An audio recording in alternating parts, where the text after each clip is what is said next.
13-14 लाख कोटीचं कर्ज माफ केलं जातं अगदी सहज.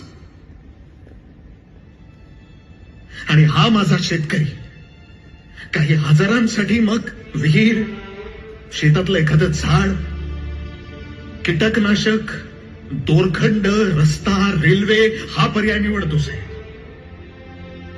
सकाळी कुंकू मिरवणारी त्याची बायको संध्याकाळी सूर्य मावळावा तसं तिचं कुंकू हरवून बसते. एका रात्रीत पोरं अनाथ होतात. म्हातारी कोतारी त्यांच्या तरण्या पोरांचं मढ उचलतात. म्हणजे एकीकडे जावयाला एक सायकल देता आली नाही म्हणून आत्महत्या केलेला शेतकरी, आणि दुसरीकडे लग्नात भेट म्हणून 2-2 कोटींची घड्याळ मिरवणारी काही लोक. म्हणजे 400-500 शेतकऱ्यांचा जीव असा सहज मनगटावर मिरवतात.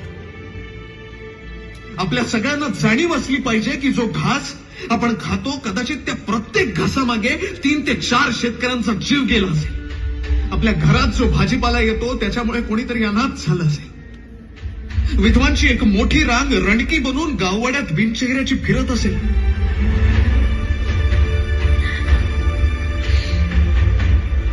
साहेब हे कुठेतरी थांबलं पाहिजे. आणि हे थांबण्यासाठी या देशात शेतकऱ्यांसाठी कायदे झाले पाहिजे.